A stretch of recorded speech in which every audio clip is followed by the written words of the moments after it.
Exatamente. A partir de agora está sendo gravado, tá?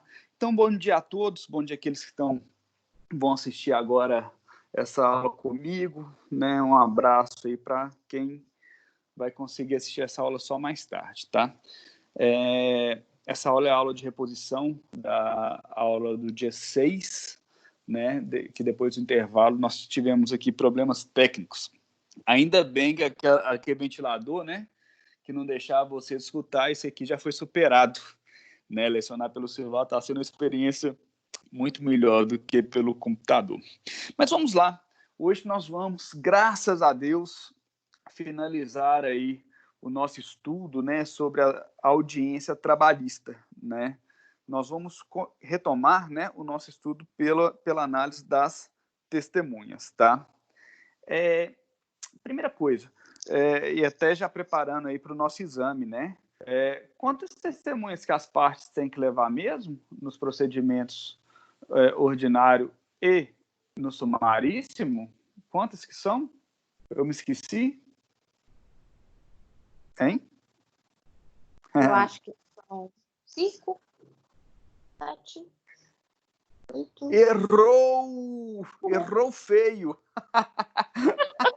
Errou feio, tá? Cuidado, tá, gente? Isso aqui, vocês não podem ter dúvidas, tá? Isso aqui tem que ficar claríssimo. Sumaríssimo, 2 testemunhas por parte, tá?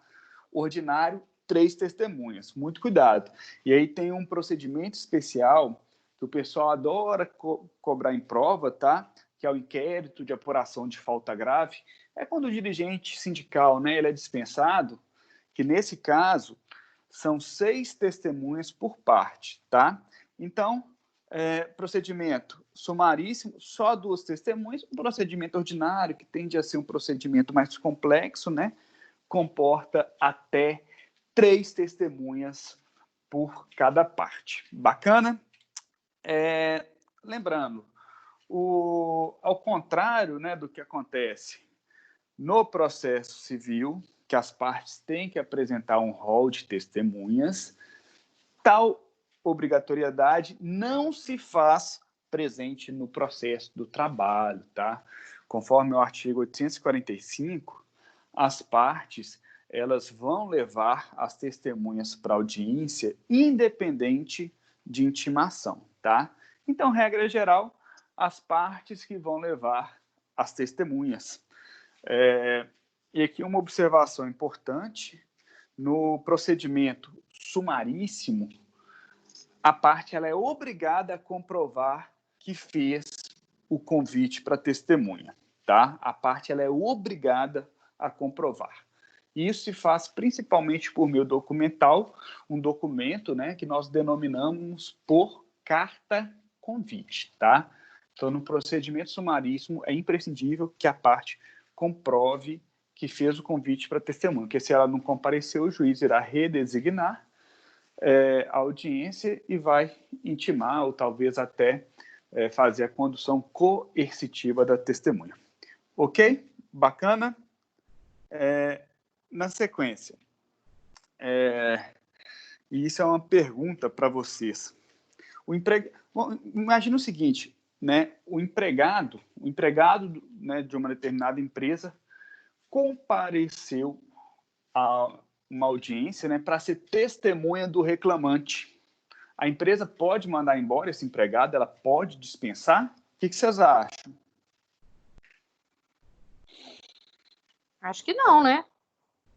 Veja, depende. Essa foi uma pergunta um pouco, quer dizer, um tanto maliciosa. Por quê? O simples fato, né, do empregado ter testemunhado, isso não vai garantir uma estabilidade para ele, né? Então, a princípio, não há vedação.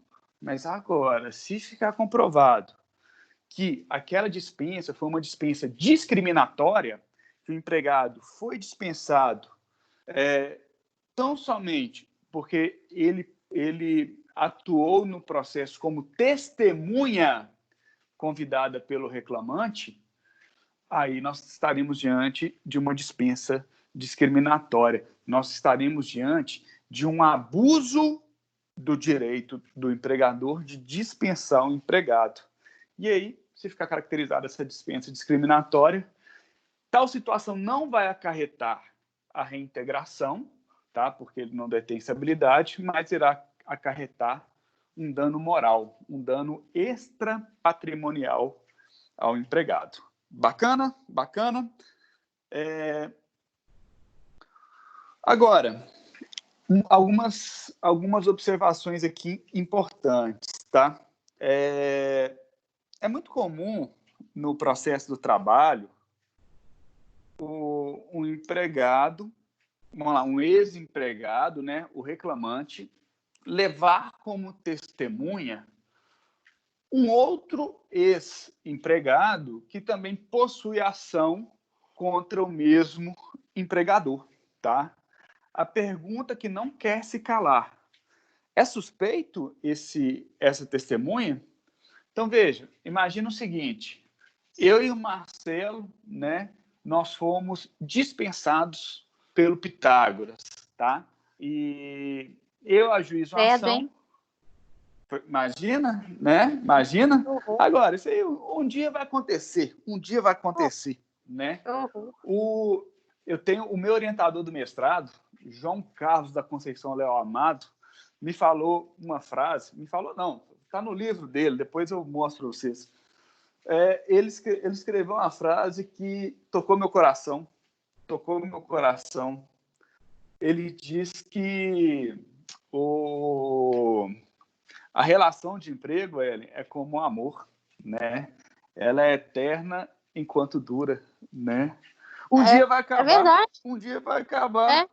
Né? É verdade isso mesmo. Um dia acaba. A gente espera que não seja agora, né? Até porque, né? Ainda mais eu falo por mim, eu falo também pelo Marcelo, Rafael e nossa equipe toda, né? Ali a gente gosta demais, viu?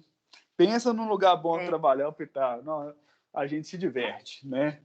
Mas, vamos lá. Eu na minha açãozinha trabalhista, né? Vou chamar o professor Marcelo. Eu sei que você também foi mandado embora, né? Eu sei que você também está puto com Pitágoras. Vamos lá, você vai ser minha testemunha. A pergunta que não quer se calar. Pelo fato do Marcelo ele também estar litigando contra o Pitágoras, ele é suspeito? O que vocês acham?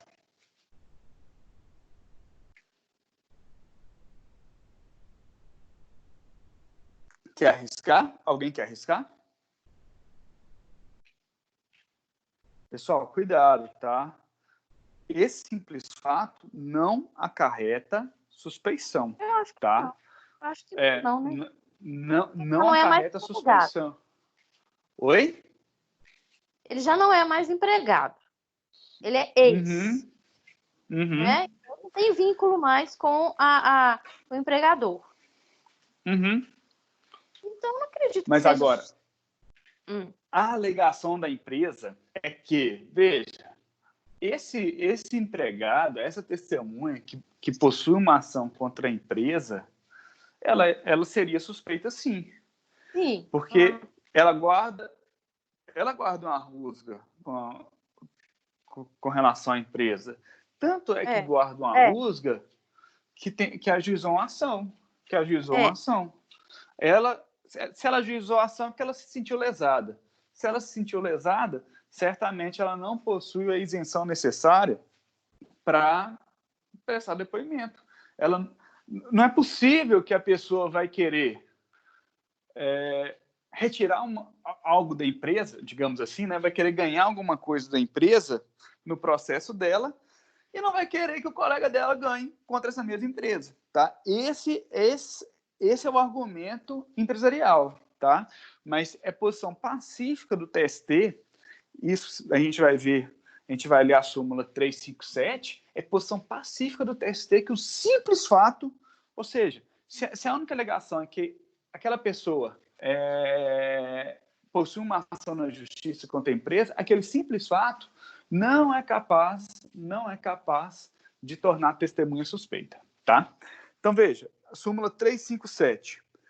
Não torna suspeita a testemunha o simples fato de estar litigando ou de ter litigado contra o mesmo empregador. Então, se a testemunha possui uma ação contra a empresa, que negócio, ela, só por isso, ela não se torna suspeita. Ok? Bacana? Bacana? Agora, pergunta interessante. E se a testemunha e o reclamante possuem ação idêntica? Se eles possuem ação idêntica e um é testemunha.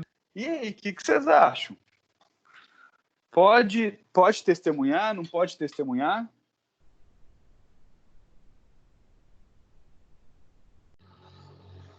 Ai, sei não. Pode. Pode, né?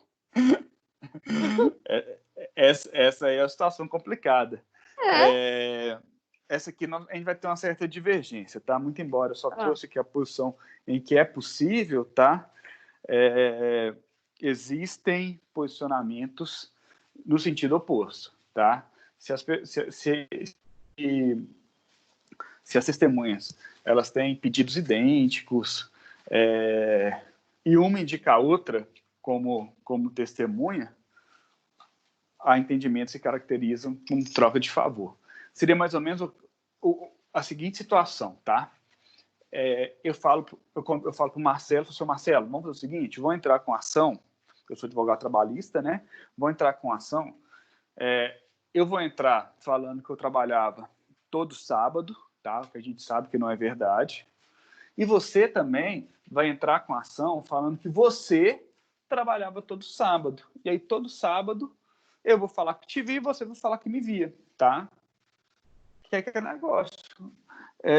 Ao mesmo tempo que o meu depoimento no seu processo, falando que eu trabalhava no sábado, isso vai validar o seu, né? Vai validar a sua alegação de que trabalhava sábado, e quando você for falar no meu processo, também vai validar a minha, né? E aí a gente vai ganhar essa hora extra, tá? Então, a gente tem que olhar com uma certa cautela, né? Porque existem situações que, quando o reclamante em um processo vai ser testemunha daquela pessoa que foi testemunha no processo do reclamante, isso aí, existem entendimentos que caracterizam a troca de favores, tá? Então, a gente tem que ficar muito atento, ok? Bacana? Um outro ponto relacionado à testemunha. Beleza, Lucas, nós vimos lá na súmula 357 que o simples fato, né, da testemunha ter ação contra a empresa, isso não caracteriza a suspeição da testemunha. Agora, e se essa testemunha, na ação dela, tiver realizado o pedido de dano moral? Qual seria uma diferençazinha nessa situação em que a testemunha que possui ação contra a empresa tem pedido dano moral?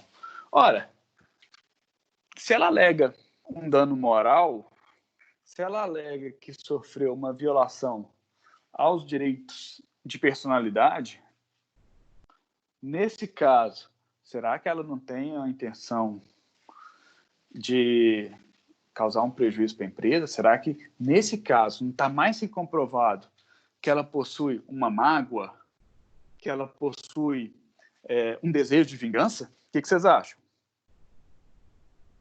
Eu acho que sim. É mais para isso, mais uma mágoa mesmo. Pois é, mas aqui, Ellen, nós também vamos ter decisões para ambos os lados, tá? Nós vamos ver entendimentos igual esse aí, que acolhe a contradita, né? Fala assim, opa, que negócio, eu sei que pelo simples fato da pessoa ter ação contra a empresa, isso aqui não torna a pessoa suspeita, mas agora, se tiver um pedido de dano moral ali, é muito provável que essa testemunha já não tenha a isenção necessária para testemunhar. Então, tem juiz, tem turmas de tribunais que entendem que, quando a testemunha litiga contra a empresa e se tiver um pedido de dano moral, essa testemunha é suspeita. Já existiria ali uma dúvida sobre acerca, né, de uma isenção, né, com relação àquela testemunha. Mas, por outro lado, existem entendimentos que entendem o contrário, né? Tem entendimentos no sentido de que, se a testemunha, mesmo a testemunha possuindo a ação, mesmo a testemunha tendo realizado o pedido de dano moral, ainda assim, tal situação não contaminaria o testemunho dela, tá? Então, Lucas, qual que é o predominante? Isso aqui é meio a meio, tá? Isso aqui é 50-50, tá? Nós temos diversos entendimentos em ambos os sentidos. Então, se vocês forem procurar ou no Jus Brasil ou na jurisprudência aqui do TRT3, né, do TRT de Minas, a gente vai ver inúmeras decisões em ambos os sentidos. Ok? Bacana? Bacana? Agora, pessoal, superado, né, essa questão da testemunha, vou falar um pouquinho do ônus da prova, tá? Ônus da prova. Pessoal, ônus da prova, nós já vimos, né, artigo 818, combinado com o artigo 373 do CPC, tá? Regra geral, autor tem que provar o que ele alega, tá? Inclusive, a antiga redação do artigo 818 era essa. A parte que alegar tem que provar, né? Então, o autor tem que provar o que ele alega. Agora, a reclamada, né, se alegar fato impeditivo, modificativo ou extintivo do direito do autor, aí ela tem que provar. Nós já vimos essa introdução na aula passada, tá? Tá aí o artigo 818 e o 373, tá? Agora, vamos analisar aqui algumas situações específicas, tá? E nesse ponto, tome cuidado, quando vocês pegarem esses slides, vocês vão ter que fazer um asteriscozinho, porque eu fiz questão de nem alterar para chamar a atenção de vocês com relação a uma alteração recente aí da legislação, tá?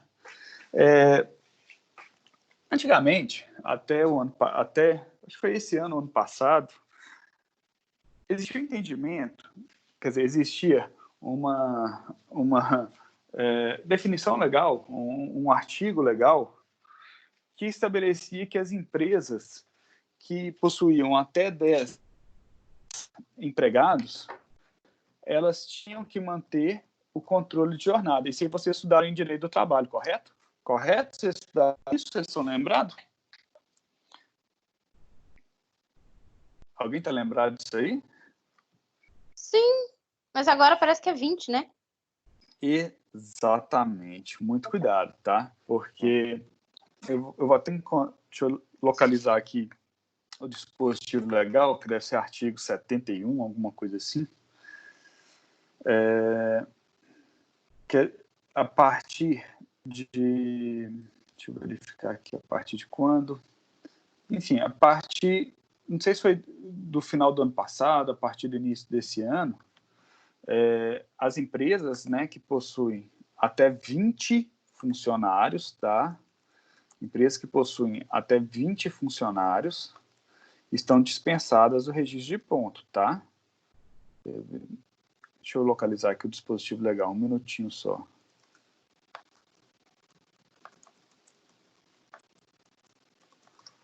É bom que o Google ajuda demais. Deixa eu ver qual que é o dispositivo.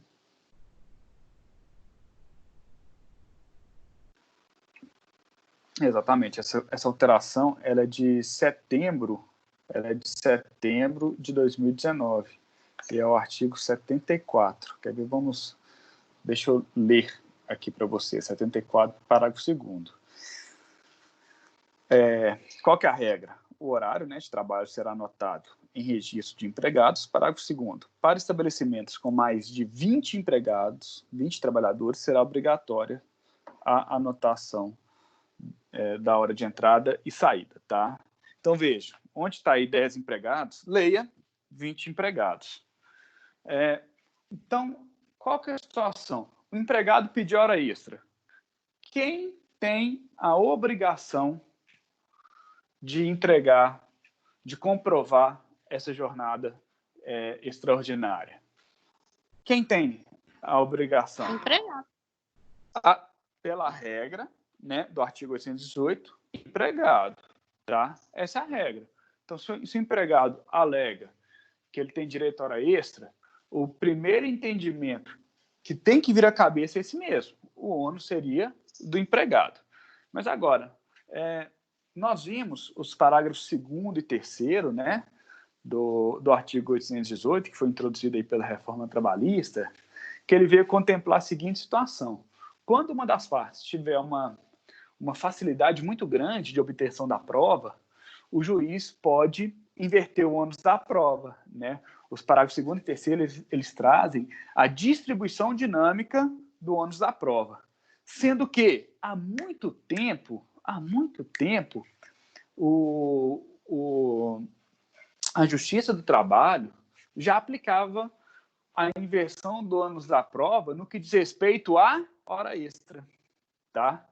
Por que há muito tempo a Justiça do Trabalho já invertiu o ônus da prova? Pessoal, veja, parágrafo 2º do artigo 74. Empresas com mais de 20 empregados, elas têm a obrigação de fazer o controle de jornada, né? Tem a obrigação de ter ali o espelho de ponto, tá? Então, se a empresa tem a obrigação de ter o espelho de ponto, ela possui uma facilidade muito maior de produzir essa prova. Tanto é que já é entendimento consolidado do TST que, para empresas com mais de empregados, quando houver pedido de hora extra, é obrigação da empresa apresentar os respectivos espelhos de ponto, sob pena de inversão do ônus da prova. Então, veja, o direito ele é muito lógico. O direito é muito lógico, né? Então, a obrigação, regra geral, se o empregado está pedindo hora extra, a obrigação é dele.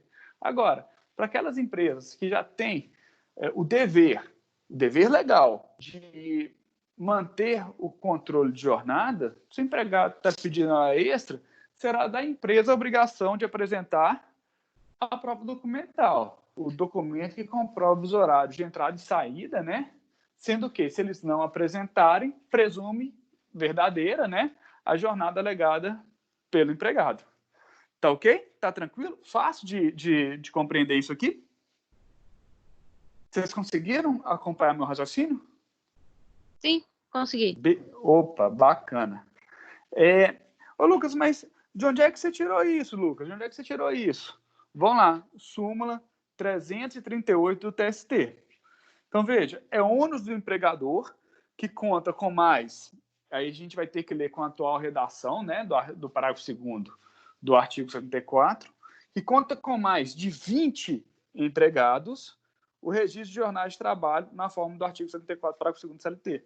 A não apresentação injustificada dos controles de frequência gera presunção relativa de veracidade da jornada de trabalho, a qual pode ser elegida por prova em contrário. Então, que negócio, empresas com mais de 20 empregados, regra geral, tem que apresentar, né, os controles de ponto. Se não apresentar, a jornada, né, ela pode ser afastada, por exemplo, pela prova testemunhal, tá? Então, vamos lá, colocar uma jornada esdrúxula aqui para ficar claro. O reclamante alega que trabalhava de 5 horas da manhã até meia-noite, tá? 5 da manhã à meia-noite. Empresa com mais de 20 empregados e o empregador não apresentou os controles de ponto, tá? O negócio em audiência, você consegue produzir uma prova testemunhal. Só testemunha. Qual que era a jornada de trabalho do reclamante? Pessoal, ele trabalhava de 8 da manhã até às 7 da noite, média, de segunda a sexta. E aí, beleza, se conseguir produzir essa prova, né, mesmo que não tenha apresentado os espelhos de ponto, é possível a produção por outros meios de prova. Bacana? Legal? Legal? Agora, cuidado, tá? Então, empresas com menos de 20 empregados, elas não precisam ter o espelho de ponto, né? Mas e se tiver? E se tiver? E se empresa, por exemplo, a mercearia do Zé, que tem 5 empregados, se na mercearia do Zé tiver, se a mercearia do Zé tiver controle de ponto, e aí? Ele também é obrigado a apresentar? O que vocês acham?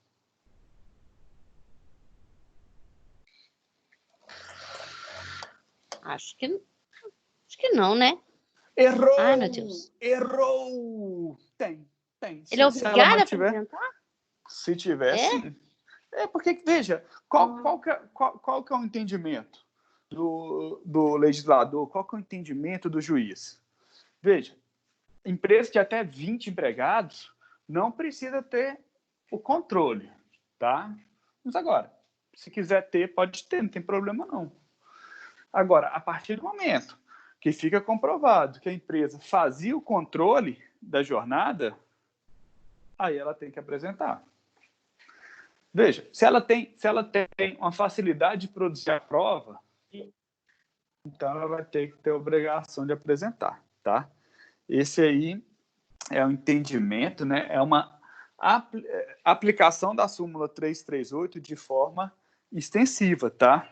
Então, quando fala que empresas com mais de 20 empregados são obrigados a apresentar os espelhos de ponto, ali entenda-se, empresas com mais de 20 e todas aquelas outras que tenham menos, mas que façam o controle da jornada. Então, se tem controle de jornada, é obrigatório apresentar. Ok? Legal? Bacana? Ok. Que é isso aí que acontece. Vamos lá, na prática, como é que funciona? Uai, a gente pergunta lá pro cliente, né? Quando a gente faz a entrevista, né? Fala assim, ô reclamante, e aí, como é que era? Você trabalhava de que hora a que hora? Não, Lucas, eu trabalhava lá eu pegava às 7 da manhã, quase todo dia, e até 10 horas da noite. Mas como é que era? Vocês anotavam a jornada? Tinha controle? Tinha espelho de ponto? Sr. Lucas, tinha um caderno lá. Tinha um caderno que a gente era obrigado a apresentar, né? Toda hora que a gente chegava, a gente tinha que anotar. Toda hora que a gente saía, a gente tinha que anotar também. Então, veja, se tinha esse controle, se ficar provado naquele processo a existência do controle, aí o empregador é obrigado a apresentar. Ok? Bacana? Agora, outra situação. Vocês já estão cansados de saber que no direito do trabalho, direito material do trabalho, nós temos uma duração normal, né, de 8 horas, sendo que essa duração normal, ela pode extrapolar 2 horas, né? Ou seja, o empregado pode trabalhar por dia 10 horas diárias. Isso considerando, né, a inexistência de acordo coletivo, tá? Veja, o empregado que extrapolar essa jornada diária, o Ministério do Trabalho ou o Ministério Público do Trabalho, eles podem autuar a empresa, né? Porque se desrespeitou a legislação, isso cabe, né, multas administrativas e até mesmo uma ação civil pública contra a empresa, tá? Aí, para burlar, para não evidenciar essa situação, o que é comum acontecer? O empregado bater o ponto, né? E continuar trabalhando. Vocês já ouviram falar disso? Empregado que, vamos lá, o limite, né, da jornada, ou então, ou o limite estabelecido pela legislação, ou o limite estabelecido pelo contrato de trabalho, registrava a saída e continuava trabalhando. Vocês já ouviram falar disso aí? Alguém já ouviu? Acontece. Já vi gente bater um ponto pro outro, o outro nem apareceu. Pois é, ó, mas isso aí, vamos lá. Quem bate ponto pro outro, sendo que esse outro não estava lá, isso aí é ato de improbidade para os dois, tá? Isso aí é improbidade. Artigo 482, a linha A, né? Que negócio. Isso aí é justa causa na hora, né? Isso é justa causa na hora. Agora, empregado, bateu ponto, continuou trabalhando. A empresa possui mais de 20 empregados. De quem que é o ônus? De comprovar que o empregado, ou melhor, de comprovar que o empregado trabalhava ou não depois da batida de ponto. De quem que é o ônus da prova? Do empregador. Aí é do empregado. Veja, Ele tem que provar. Olha a diferença. O empregador, ele tem a obrigação de fazer o registro, né, de entrada e saída. Se o empregador apresenta esse registro de entrada e saída, ele se desincumbiu do ônus, né? Então, se o Problema do empregado, né? Se o empregado alega que aquele horário de saída, ele não corresponde à realidade dos fatos, aí o ônus já passa a ser do empregado conforme o artigo 818, inciso 1, tá? Aquele que alega tem que provar, né? O empregador já apresentou ali, ó, um documento que tem presunção relativa, né, de veracidade. Tá lá o empregado.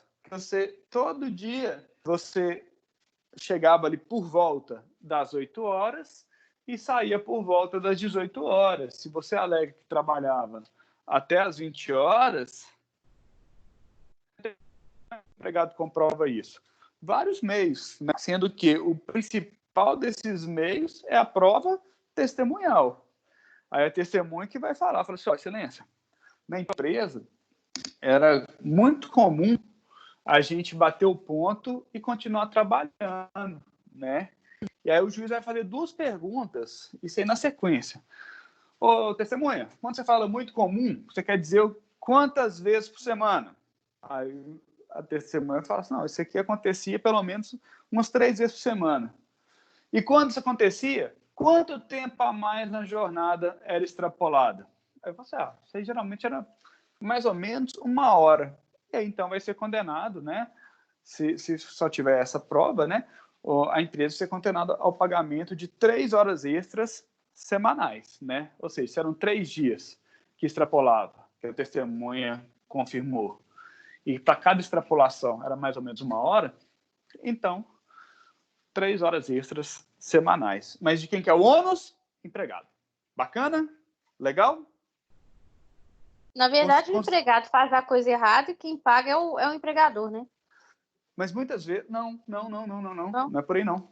Muitas vezes, quem faz a coisa errada é o empregador, que pede para o empregado registrar uma jornada que não é a real, justamente para poder evitar o pagamento de horas extras ou para evitar eventual penalidade a ser aplicada pelo Ministério do Trabalho ou Ministério Público do Trabalho. Tá?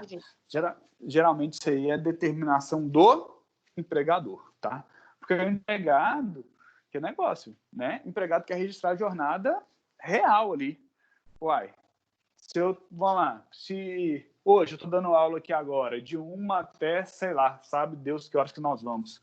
Que hoje é bom, hoje eu vou dar uma aula tranquila, não estou preocupado com o horário que vai terminar, né? Mas que negócio, tem empregado que fica o seguinte, nossa, eu comecei aqui, foi 5 para 1, 5 para 1 eu já estava aqui na plataforma. Então, o que eu vou fazer? Meu espelho de ponto. Vou colocar lá 12h55, tá? E é que negócio, a hora que eu acabar, vou colocar exatamente o horário que eu quero receber por essas horas, né? Então, o empregado, ele quer isso. Mas agora, se o Pitagora fala assim, Lucas, cara, essa hora aí a gente não vai poder registrar não, porque era a hora lá da semana passada, então essa aí vai ficar fora do seu espelho de ponto. Aí é nesse sentido que o empregado deixa de marcar o horário correto e depois ele vai, né, pode pleitear judicialmente essas horas extras. Ok? Legal? Bacana? Então, vamos seguir adiante. Pessoal, cartão de ponto britânico. O que é isso, hein? O que é isso? Vocês já ouviram falar? Cartão britânico? Você bate exatamente... Você bate exatamente na hora que você chegou e exatamente na hora que você saiu? Não. O entendimento é quase esse. Vamos lá. Os britânicos, eles são os ingleses, né? Eles são famosos.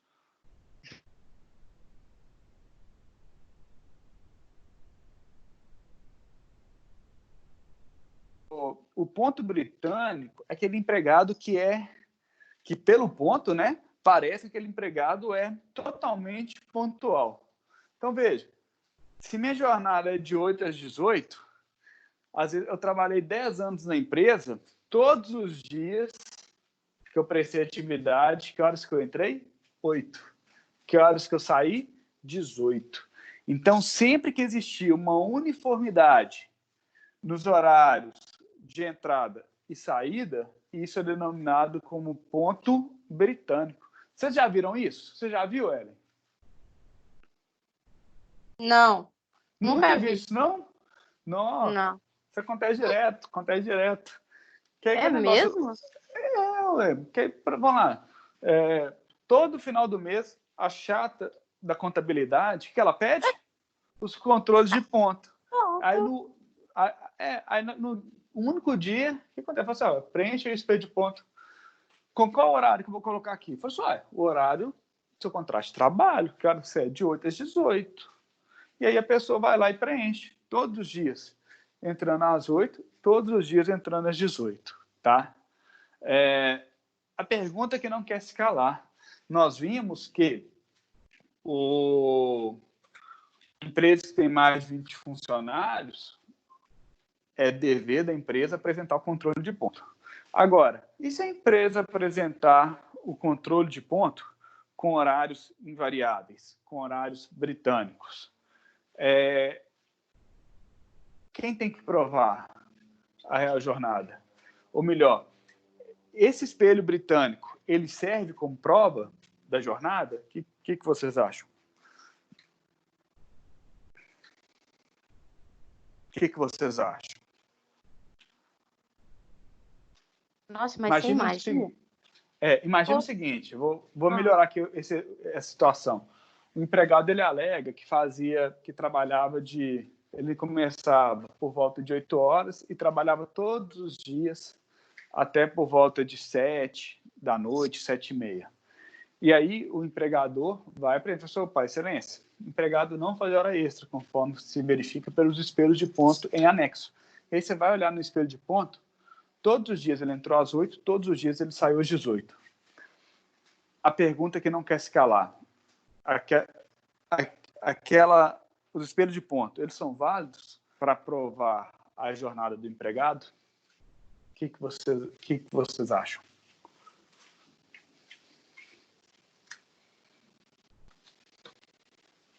Acho que não tem ninguém que entre às 8 e saia às 18 todos os dias da semana. Não acredito. Não é? O raciocínio é muito perfeito uma pessoa assim. O raciocínio é esse mesmo. Essa prova, ela não é válida, tá? Ela é inválida. Então, o ônus de comprovar que a jornada, que o empregado não fazia hora extra, ele continua sendo do empregador, porque pelo espelho de ponto ele não se desincumbiu. Ponto britânico e nada é a mesma coisa, tá? Então, se o empregador apresenta o ponto britânico, é como se ele não tivesse apresentado o controle de jornada. Porque, na verdade, não existiu controle de jornada. Ele não... a jornada constante do espelho de ponto, ela é uma verdadeira mentira. Mentira, claro, é impossível. Uai, a gente pode... assim que a situação voltar à normalidade, a gente poderia até fazer um controle, por exemplo, da presença de vocês em sala de aula, né? Certamente vai ter um dia que você chegou um pouquinho mais atrasado, ou que você chegou um pouquinho mais cedo. Da mesma forma que a saída é a mesma coisa. Minhas aulas nunca terminam no mesmo horário, né? No trabalho também é assim, a pessoa nunca finaliza a jornada no mesmo horário. Todo dia é um horário diferente. Ainda que essa variação se dê por poucos minutos, né? É impossível o empregado entrar e sair todo dia no mesmo horário. Esse, inclusive, é o entendimento do inciso 3 da súmula 338. Olha lá. Os cartões de ponto que demonstram horários de entrada e saída uniformes são inválidos como meio de prova, invertendo-se o ônus da prova relativo às horas extras, que passa a ser de quem? Do empregador, prevalecendo a jornada da inicial, se dele não se desincumbir. Então, veja, se o empregador apresenta um cartão de ponto britânico, com horários de entrada e saída uniformes, a inversão do ônus da prova, o empregador que tem que provar que aquela jornada indicada na inicial não era a jornada que fazia o empregado. Bacana? Legal? Ficou claro isso aqui? Ficou, agora sim. Ah, beleza, beleza. Agora, e quando o empregado não assina o cartão de ponto? Esse cartão de ponto ele perde a validade?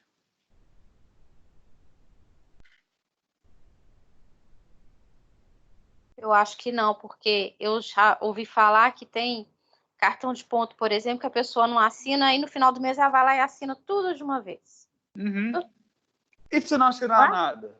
Não assinou nada. O cartão de ponto tem só as informações lá que foram extraídas lá do sistema. Imagina o seguinte, um ponto biométrico. Né? Que o ponto biométrico, a pessoa bateu lá o cartão, né? Colocou lá o dedão e já vai direto para o sistema. A jornada. O empregado, no final do mês, às vezes, ele nem assina. A pergunta é, esse ponto, sem assinatura do empregado, ele permanece válido ou não? Professor, onde eu trabalho, e quando a gente não assina, eles ameaçam colocar falta. Mas e aí? E aí? Pois é. Eu acho que não vale, não. Errou! Vale? Sem assinatura, vale? Hoje eu tô adorando a aula. Tô adorando a aula hoje. Eu adoro quando vocês erram. Sério mesmo. Pensa, mas é bom pensa que no cara que... É lógico, mas a vantagem é essa mesmo. A vantagem é essa mesmo. Pessoal, princípio válido, tá? Princípio válido. Veja, o simples fato de não ter assinatura do empregado no cartão de ponto, isso não quer dizer que esse ponto foi adulterado, não quer dizer isso, não. Se tivesse sido adulterado, aí competirá o empregado provar isso em juízo, tá? Porque o que acontece muitas vezes, pessoal, tem empresa que é desorganizada demais da conta, demais. Às vezes empresas grandes que vão apresentar ali só o relatório do sistema, tá? E esse relatório do sistema, né, que vai apresentar tão somente comprovante de batida, ele é válido, tá? Ele é válido. Se tiver alguma jornada ali vamos lá, se o empregador de má-fé comprovar que... Se o empregado comprovar que o empregador mexeu ali nos dados do sistema, aí é outra coisa, né? Isso, inclusive, é crime, tá? Mas agora, pode apresentar que vale, cabendo, claro, ao empregado comprovar por outros meios que aquela jornada ali não era a que ele fazia, né? É muito comum a gente, no processo do trabalho, né, em demandas judiciais, o empregador apresentar aquela prova documental linda, maravilhosa, tá? Mas, por meio de testemunha, comprovar que a jornada não era bem aquela. E nesse ponto, o juiz vai lá e condena o empregado ao pagamento, condena o empregador ao pagamento de horas extras. Muito comum. Mas agora, Apresentou o espelho de ponto sem assinatura, beleza, a princípio é válido, tá? A princípio é válido.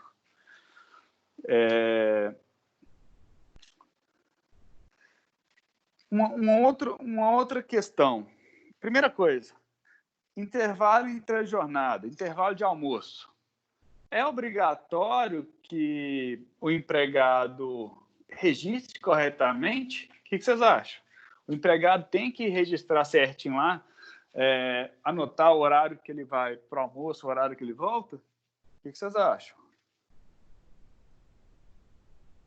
Eu não vou responder. Responde ele. Ou se não, quem mais, gente? Quem vai responder essa aí? Quem vai errar essa aí? Eu tenho certeza que vai errar, hein? Eu tô certo que vocês vão errar. E não me decepcionem, tá? O que vocês acham? Pode ser que no espelho de ponto já venha lá os horários de intervalo pré-assinalados. Digamos assim, todo dia vai constar lá intervalo intra-jornada, intervalo de almoço, de meio-dia a 1. Isso é possível? Ou o fato dos horários serem invariáveis, isso aí, se a empresa assim comportar, ela inverte o ônus da prova. O que vocês acham? Eu acho que é possível, sim. É impossível você sair no mesmo horário todos os dias para almoçar? Pessoal, vocês me decepcionam muito. Dessa vez vocês acertaram. Infelizmente, tá? É possível, tá? A própria legislação, ela estabelece que os horários de intervalo entre a jornada, eles podem ser pré-assinalados pelo empregador. Basta constar lá que vai ter direito, né? Todo dia, de meio-dia a 1, que é destinado ao intervalo, tá? Que valerá como prova, e se o empregado alegar que usufruía um período inferior, o ônus da prova será do empregado. Ok? Bacana? Uma outra situação. Empregado que trabalha, que faz jornada externa, tá? Incompatível com o controle de jornada. Vamos colocar um vendedor, tá? O vendedor ajuiza uma ação alegando que não tinha como fazer horário de almoço. De quem que é o ônus da prova? Imagina o seguinte, empresa com 100 empregados, né? Aí tem lá os viajantes, né? Os vendedores, que a jornada deles externa, incompatível com controle de jornada, ajuizam uma ação e alega que não tinha hora de almoço.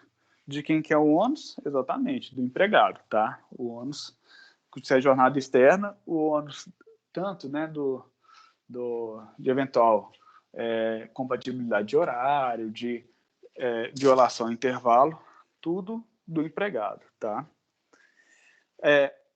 Outro ponto que é muito corriqueiro nas demandas judiciais diz respeito ao vale transporte, tá?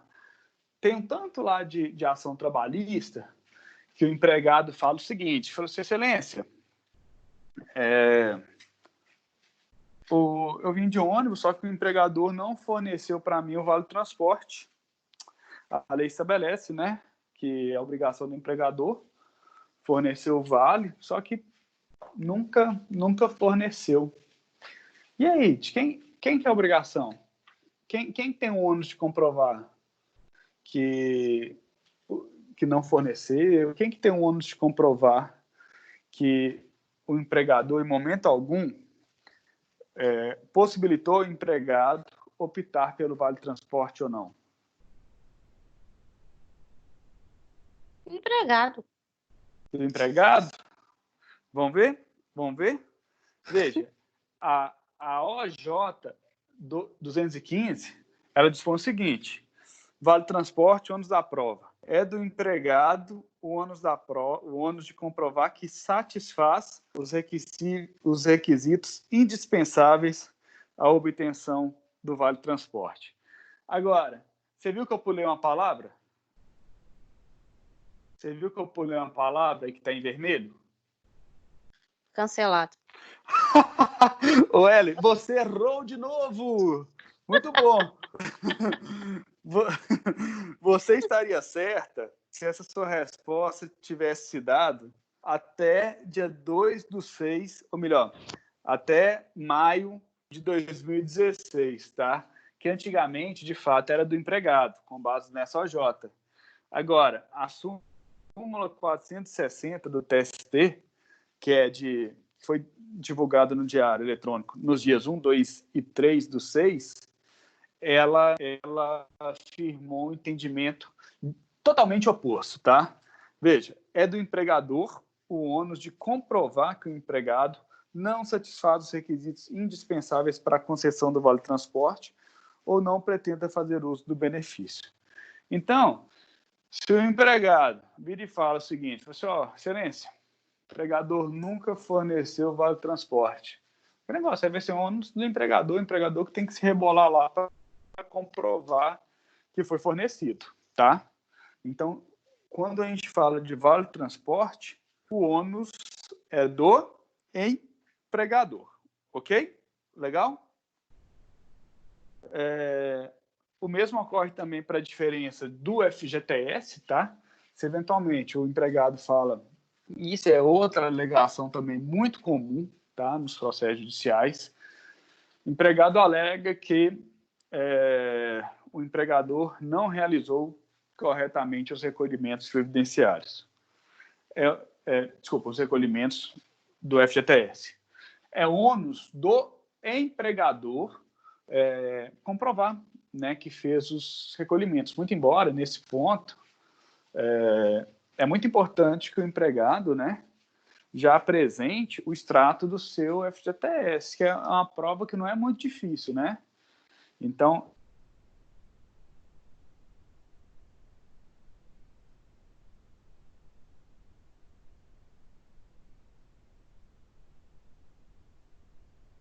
empregado apresente o extrato do FGTS, tá? Mas, de todo modo, já entendimento simulado, é onde o empregador comprovar os recolhimentos, né? Devidos recolhimentos mensais aí do FGTS, tá? Pessoal, estou falando aqui, quem tiver qualquer dúvida, pode me interromper, tá? Como é que é? Eu não concordo. É do fundo de garantia, eu até concordo. Ok. Mas o vale-transporte não concordo. Qual que você não concorda? A ligação, a chamada aqui falhou um pouquinho. A do vale-transporte, eu acho que tem que comprovar Por que você acha que do vale-transporte é o empregado? Porque ele vai todo utilizar o vale-transporte. Uhum.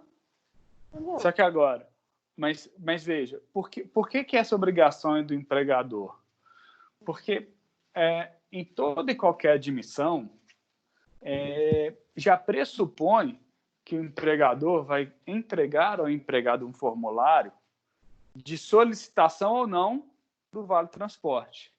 Então, qualquer empregador minimamente assessorado já vai ter ali, dentre os documentos de admissão, o formulário em que o empregado vai marcar a opção do benefício do vale-transporte ou não. Até porque a própria lei do vale-transporte estabelece que as informações, né, do endereço do empregado, do ônibus, né, do valor, tem que ser atualizadas também anualmente, né? Então, veja, essa prova ela é muito mais fácil de ser feita pelo empregador do que pelo empregado. Não, você tem razão. Eu fui pensar nisso agora. Verdade. Porque qual que é o grande problema na prática? Como é que o empregado comprova que fez a solicitação do vale-transporte para o empregador? Através da folha que ele preenche quando ele está sendo contratado, né? Pois é, e se for esse documento, fica na posse só do empregador, né? Sim. E se o empregador não fez esse questionamento, o empregador que pisou na bola. Porque é uma obrigação legal do empregador fornecer, né? Então, a jurisprudência é pacífica, tá? Empregador, você que tem que comprovar. Se não comprovar, meu caro, vai pagar aí. Que em BH dá o quê? Dá pelo menos 9 contos por dia, né? 9 contos por dia. E aí, o empregado, isso aí dá uma soma bacana, viu? Muito bacana. Beleza. Beleza, dando sequência. Agora, e quando a gente vai discutir vínculo empregatício? De quem que é o ônus? Quem que tem a obrigação de comprovar? Eu já vou adiantar para vocês. Aqui depende, tá? Aqui depende. Você vê, Ellen, dessa vez eu não quis... Eu quis te preservar, para você não errar de novo, tá? Quis te preservar. Pessoal, tome cuidado, que aqui depende, tá? Aqui depende.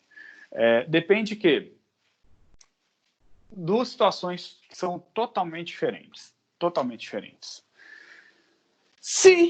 Primeira situação, se o empregador reconhecer a prestação de serviços, se ele reconhecer a obrigação de comprovar se é ou não a relação de emprego, é do empregador, tá? Então, vamos lá. O empregado é vendedor, só que não tinha carteira de trabalho assinada. Se o reclamante reconhecer, se a reclamada reconhecer, fala assim, opa, de fato, esse cara trabalhou para mim, mas ele não tinha os elementos da relação de emprego, razão pela qual ele não tem quaisquer dos direitos trabalhistas pleiteados. Nessa situação, como a reclamada reconheceu a prestação de serviço, o ônus de comprovar, né, de comprovar que não era relação de emprego é dele, tá? É do empregador. Presume-se relação de emprego, tá? Se o empregador ele confirmou que o trabalhador prestou serviço para ele, presume-se relação de emprego. Agora, se a reclamada negar a prestação de serviço, a sua excelência, esse cara nunca trabalhou para mim. Aí a obrigação de comprovar, né, o vínculo empregatício é do empregado, tá? Então, muito cuidado. Outro dia, eu fiquei com dó de uma trabalhadora. Olha só o que aconteceu. Mais uma vez, é o danado do jus postulante. Isso é um tempinho já. Veja, o empregador, a empregada, né? Ou melhor, a reclamante, ela compareceu à Justiça do Trabalho. Eu acho que ela era costureira e pleiteou o reconhecimento do vínculo empregatício, tá? E compareceu sendo advogado. O juiz, ele até falou com ela, falou assim, moça, não faz isso não, desiste da ação, contrata um advogado que quiser precisar de testemunha. Perguntou, você trouxe testemunha? Doutor, não trouxe nada. Eu falei, vixe, desiste da ação. E ela falou assim, não, eu quero os meus direitos. Se eu não tiver direito, é só o senhor falar que eu vou acolher. Eu sou um pouco contra, né, esses juízes que ficam defendendo muito uma parte ou outra, geralmente o empregado, né, mas nesse caso o juiz foi bem bacana, porque ele possibilitou, ao recomendar que ela desistisse, ele possibilitou que a trabalhadora, né, tivesse pelo menos condições para brigar, porque, veja, não tem testemunha, não tem prova. Se a reclamada tão somente negar a prestação de serviço, o juiz não vai precisar de ler mais nada. Negou a prestação de serviço, reclamante não fez prova, acabou, não tem vínculo, né? Então, muito cuidado, porque nesse caso, né, é um detalhe que faz toda a diferença. Se tiver reconhecimento de prestação de serviço, compete à reclamada comprovar que aquela relação existente não era de emprego. Por outro lado, se nega a prestação de serviço, competirá ao reclamante comprovar que aquela relação ali é relação de emprego, tá? Então, muito cuidado nesse detalhezinho que faz toda a diferença, ok? Bacana? Legal? Uma outra situação que também é muito comum nas reclamações trabalhistas dizem respeito à comissão, aquela comissão que é paga por fora. Vocês já presenciaram alguma situação dessa? Primeiro, Não. O que é essa situação aí de comissão paga por fora? Você sabe como é que funciona isso? No comércio, isso aqui é um negócio danado. Isso aqui é um câncer no comércio. Eu recebo, professor. Você recebe comissão? Você trabalha com o quê? Eu trabalho num bar, no Jack Rock Bar. No Jack? Tá de sacanagem. Não. Vai, depois vai mantendo a gente atualizado aí. O Jack, ele é ou o melhor ou o segundo melhor bar de BH, você tá doido? Minha esposa, na verdade. É verdade. Gente, tá gravando a aula, hein? Cuida. Pois é verdade, propaganda gratuita. Mas minha esposa, o primeiro beijo que ela me roubou foi lá no Lorde, que é da mesma franquia, né? É a mesma coisa, são os mesmos. O Jack continua vendendo cerveja de garrafa ainda? Essa era a principal... Vende original, Serra Malte, 600. Continua? Continua. É mesmo? Eu escutei cortesias para o pessoal da sala. Nossa festa de final de confinamento vai ser lá. Opa! É bom demais. Olha, eu já tô falando. Até hoje, 2 pessoas só foram lá no Jack, você acredita? Uai, mas galera também não você não faz rock, propaganda. não. Você não faz propaganda. Não, a galera acha que gosta de rock. Pastor Lucas, lá no Jack Rock, inclusive nas minhas provas, eu sugiro você colocar isso lá. Certamente terá... Eu vou grafiar uma cortesia na prova. Exatamente. Eu vou até passar o endereço aqui de casa. Nossa, já que a gente abriu esse grande parêntese, né? Eu mudei esse ano, mas eu morava ali no Anchieta. E início de advocacia, sabe como é que é, né? São vacas magríssimas. O Jack, para mim, era um diferencial muito grande. Eu ia e voltava a pé. Eu lembro, meus amigos, eles iam lá pro Alambique, só que o Alambique táxi... Ai, adorava. Não tinha Uber, né? Táxi, o negócio era caro demais. Nossa Senhora! Né? E aí, pra gente que era pobretão, eu ia ali pro... Você se lembra? Era ali do lado... O Jack agora reformou, né? Pegou aquela parte toda, mas antes ali era o Jack. Mas antes o Jack tinha um bar, né? Acho que era o BH Beer. Não, bom demais. Lá vendia uma cerveja. A cerveja lá era barata, né? Para quem tá duro, aquilo era bom demais. Já fui feliz demais lá. Mas vamos lá no Jack você recebe comissão. E como é que funcionam as comissões lá? Elas vêm na carteira, vêm no contra-cheque ou elas estão fora do contra-cheque? Então, eu recebo o salário normal e aí no contra-cheque vem um desconto gorjeta. Um desconto de um valor fixo. E aí eu recebo por fora os 10%. Eu recebo toda semana os 10%. Ah, tá. Mas aí, isso aí que você recebe é gorjeta, né? Mas Esse valor que é descontado na folha, eu pago esse valor. Ele é descontado dos meus 10% depois. Fora. Entendeu? Que estranho, né? Ah, tá. Mas talvez isso é só para mostrar, né, que você recebeu a gorjeta e o desconto diz respeito ao valor que foi pago, né? Possivelmente é isso. Você vai ter lá o provento, né, da gorjeta e vai ter a gorjeta também no campo de desconto, né? Que informa que aquele valor você já recebeu. A gorjeta é a comissão? Não, né? Totalmente diferente. E qual que é a diferença básica da gorjeta para a comissão? Quem paga, tá? Quem paga. Veja, a gorjeta, como é que funciona a gorjeta? A conta lá no Jack deu R$100 o consumo. Então, o pessoal coloca lá, aqui, ó, deu R$100, a gente está acrescentando aqui 10% de gorjeta. Tá ok? Não é assim? Pergunta lá, sempre pergunta se o cara quer pagar.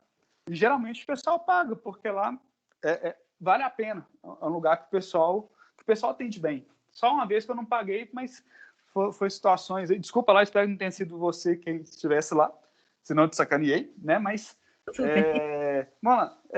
O pessoal geralmente paga. Então, veja, aqueles R$10 que eu paguei é gorjeta, porque quem pagou não foi o empregador. E qual é a diferença? Salário é tudo aquilo que é pago diretamente pelo empregador. Então, a gorjeta, ela não é uma parcela salarial, muito embora ela vá integrar a remuneração. Então, para 13º, a gorjeta, aquela média, né, da gorjeta tem que estar lá. Férias, mesma coisa. FGTS, não. Porque o FGTS, salvo engano, o recolhimento é sobre parcela salarial. Mas, enfim, tem parcelas ou não? Não, acho que eu me enganei. Mas adicional noturno, horas extras, tem parcelas que têm natureza salarial. Aí a gorjeta não entra na base de cálculo, tá? Então, o que acontece? E comissão? O que é comissão? A comissão já é uma parcela salarial, né? A comissão é uma parcela salarial. Um exemplo de comissão. Ex-vendedor da Elmo. Você sabe que quando a gente fala vendedor da Elmo, você já mostra que a pessoa é velha, né? Porque na nossa época era só Elmo, né? Tinha a Elmo e algumas pequenas, né? Hoje Elmo acho que já nem existe mais, sei lá. Mas vendedor da Elmo. Às vezes recebe, né, pode receber um salário mínimo mais comissões, né, ou seja, 10% de tudo aquilo que ele vender. E aí, veja, qual que é a diferença? Também é 10%. Só que o comprador vai comprar aquele sapato, custou R$90, vai dar esses R$90 para o empregador. E aí, a comissão, quem paga é o próprio empregador, né? Então, se você vender mais, meu caro, você vai ganhar mais. Se você vender menos, você vai ganhar menos, né? Esse tipo de comissão que eu falei é o comissionista misto, que recebe parte fixa e parte variável, tá? Agora, se a pessoa receber só variável, é o comissionista puro, tá? E o que é muito comum acontecer no mercado? O empregado que recebe aquela comissão maravilhosa, né, que recebe lá 3 ou 4 mil de comissão, quando você vai olhar na carteira de trabalho dele, quando você vai olhar no contra-cheque dele, está um valor de R$1.000, está o valor do salário mínimo, R$1.045, né? E aí o cara procura e fala assim, ô Lucas, e aí, cara, como é que a gente faz? Como é que a gente pode... O que a gente pode fazer? Acabou que essas comissões eram pagas por fora. A gente pode ajuizar uma ação trabalhista? Eu falo, claro, vamos embora. Agora, de quem que é o ônus? Quem tem a obrigação de comprovar o recebimento dessas comissões? E que também a gente pode aplicar de maneira análoga às gorjetas. Quem tem esse ônus? O empregado ou o empregador? O empregado. O empregado. Porque, veja, o empregado vai falar que recebia R$4.000 de comissão. O empregador, ele vai, na sua contestação, vai falar o seguinte, Sua Excelência, esse cara é um fanfarrão. É um fanfarrão. Nunca aconteceu, tá? Veja, conforme se verifica pelos contra-cheques, ele só recebeu o salário fixo. E aí, essa diferença, o ônus é todinho do empregado, uma vez que ele tem que comprovar o seu fato constitutivo, tá? Nossa, eu falo o seguinte, empregador que paga comissão por fora, esses caras são muito doidos. Porque uma condenaçãozinha dessa aí é um negócio, putz, é pesado, é pesado. Depois eu vou passar para vocês tem um processo. O meu primeiro processo, engraçado, né? Eu guardo com muito carinho, é o processo 1247 de 2018, que tramitou na 14ª Vara. É bom, né? Você vê, memória tá razoável. Um processo aí de 12 anos, tem 12 anos, muito tempo. Que negócio, o primeiro cliente que eu captei foi isso, comissão paga por fora. E graças a Deus ele conseguiu se desincumbir do ônus que era dele. E veja, ele recebia a diferença, dava uns, sei lá, dava uns R$2.000, R$1.500 a R$2.000, condenação sem conto, R$100.000. Porque aí a comissão gera reflexo em tudo. Hora extra, férias, 13º, FGTS mais 40%. Então, pagamento por fora, quando consegue comprovar, dá uma diferença boa, tá? Deixa eu só verificar aqui, só para a gente finalizar a aula. Tomem cuidado, tá, pessoal, com a súmula 16, tá? Essa eu vou falar a questão do ônus da prova na teoria e vou falar a questão da prática, tá? Que a teoria é uma coisa e na prática é outra. Veja, a súmula 16 do TST, a gente vai ler junto aqui e vocês já verão que nós já falamos sobre ela, tá? Presume-se recebida a notificação 48 horas depois da sua postagem. O seu não recebimento ou a entrega após o decurso desse prazo constitui o ônus de prova do destinatário. Pessoal, nós vimos, né, que uma vez distribuída a petição inicial, distribuída a ação, a secretaria tem um prazo, né, também de 48 horas, né, para poder remeter a notificação, e da remessa da notificação, presume-se que o empregador recebeu a notificação em 48 horas. Então, se a postagem tivesse ocorrido hoje, quarta-feira, presume-se que o empregador já recebeu na sexta-feira, tá? E veja, em regra, o ônus da prova aqui seria do empregador. Essa é a teoria, tá? Na prática, não é assim que funciona. Por que não é assim que funciona? Em 2015 ou 2016, a Justiça do Trabalho passou por uma crise financeira gigante, tá? E um dos reflexos dessa crise foi realizar a postagem da notificação da carta, né, via Correios, sem ser o registro, sem ser carta registrada. Antigamente era... já faz tanto tempo, eu não lembro se era carta registrada com a R ou se era SEDEX mesmo. Acho que era carta registrada com a R, com aviso de recebimento, né?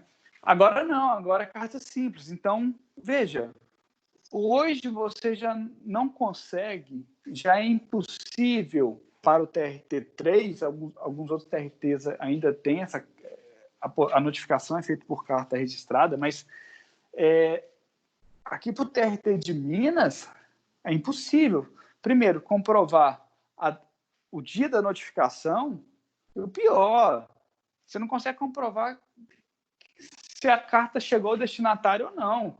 E imagina, para o empregador, que às vezes nem recebeu, como é que ele consegue comprovar? É uma prova totalmente impossível, é uma prova diabólica, né? Razão pela qual, se o reclamante chega na primeira audiência e a empresa não comparece, o juiz, eu desconheço o juiz que aplicou essa súmula. Desconheço.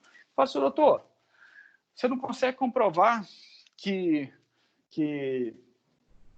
a reclamada sequer foi notificada? E aí, se for nulidade de citação, um negócio mais complicado, aí geralmente o que acontece? A audiência ela é redesignada e é determinada a notificação por oficial de justiça ou por correio com aviso de recebimento, tá? Então, muito cuidado com isso aí, tá? Essa súmula 16, ela existe, o ônus da comprovação do seu não recebimento ou do recebimento fora do prazo é do empregador, mas na prática ela não é aplicada não, tá? exceção de competência nós já falamos, tá? Aqui eu vou chamar a atenção, e aqui já finalizando, esse deve ser o último ou penúltimo tópico, tá? Toma cuidado, que a ausência de juntada de procuração ou carta de preposição pela empresa no prazo estabelecido, de acordo com o CPC, que é aplicado de maneira subsidiária, acarreta a revelia, tá? Então, muito cuidado. É muito comum a gente chegar na audiência, tá? Quando a gente está representando o empregador, ao invés da gente juntar de uma vez, a gente vai falar assim, excelência, eu estou sem carta de preposição, estou sem procuração, gentileza, conceder prazo para juntada. Pessoal, se assim acontecer, muito cuidado, porque esse prazo ele deve ser cumprido à risca, tá? Sob pena de revelia, conforme o artigo 76, inciso 2, acho que é do CPC, que está CLT, mas artigo 76, inciso 2 do CPC. Veja, verificada a incapacidade processual ou a irregularidade de representação da parte, o réu será considerado revel se ele não cumprir, tá, a incumbência que era devida. Bacana? Pessoal, o resto aqui nós já falamos, a notificação, tá? E aí nós chegamos ao fim, graças a Deus, desse material, tá? Já não aguentava mais, tá? Já não aguentava mais. Ó, eu vou parar a gravação por aqui, mas eu tenho alguns recados. Ou melhor, vou deixar aqui na gravação para quem for assistir depois. Pessoal, prova oficial, tá? Eu vou preparar 2 estudos dirigidos para serem entregues na semana que vem, tá? Um corresponderá à prova parcial, tá? Aos pontos restantes da parcial 1, e o outro corresponderá à prova oficial. Já adiantando, eu vou fazer constar essas instruções na prova, tá? Tomem cuidado, porque possivelmente serão todas questões abertas, tá? Todas questões abertas. Agora, eu não quero ver cópias, tá? E quando eu falo cópias, entendam, cópia de colega, claro, se tiver cópia de colega é 0, tá? 0. Eu não tenho problema em zerar a prova, tá? Se tiver igualzinho de colega, 0. Claro, eu não vou ser hipócrita. Pastor, Ellen, cara, eu tô com uma dúvida aqui nessa questão, o que você fez aqui? Me ajuda aí, beleza, tranquilo, isso aqui também não... Né? Não sejamos hipócritas, né? Lógico, vai poder consultar tudo mais, mas agora, tome cuidado. Copiado ou pegar a resposta ali e alterar só algumas palavras, isso é inadmissível, isso é 0, tá? E tome cuidado, que esse 0 é para os 2, tá? Então, eu até sugiro, quando você for querer ajudar o colega, pensa o seguinte... Eu ajudo, mas ele também não pode me prejudicar. Então, tome cuidado se você for passar para o colega o seu padrão de resposta, porque se tiver igual, eu não vou saber quem passou para quem, tá? Outro ponto interessante com relação à cópia, tá? Vamos lá. Possivelmente eu vou passar o trabalho igualzinho ou bem parecido, mesmo formato do primeiro trabalho, né? Que eu passei algumas peças processuais e aí a gente foi obtendo a aplicação prática daquilo que nós estudamos com base no processo.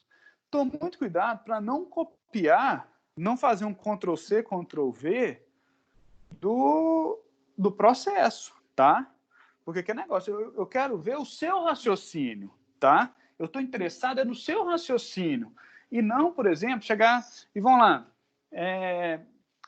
só para exemplificar, falar assim, gente, me dê aí o que aconteceu na audiência quando o juiz indeferiu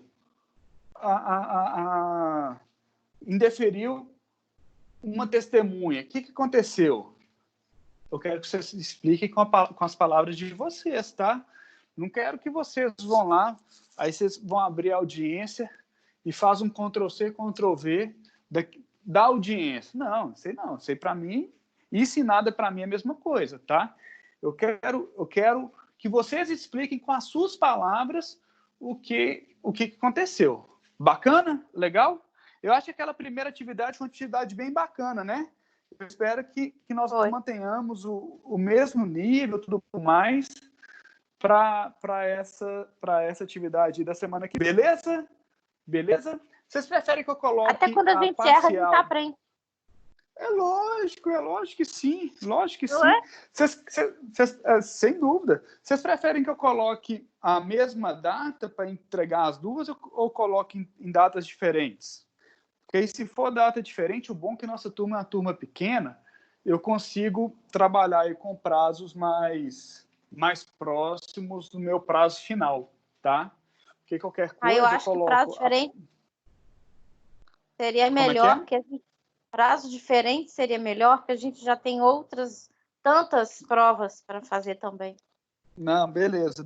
Eu vou ver aqui então qual que é o prazo final. Certo é que até amanhã a prova parcial eu já vou elaborá-la, tá?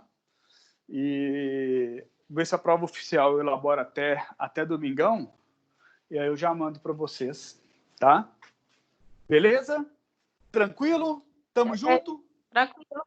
Uhum. Gente, então vou encerrar a gravação por aqui. Mais uma vez, brigadão por essa tarde de quarta-feira aqui, que para mim foi super prazerosa. Tá certo? Ótimo. Obrigada, professor. Valeu, gente. Muito obrigado. Valeu, um abraço. Até breve. Tchau, tchau.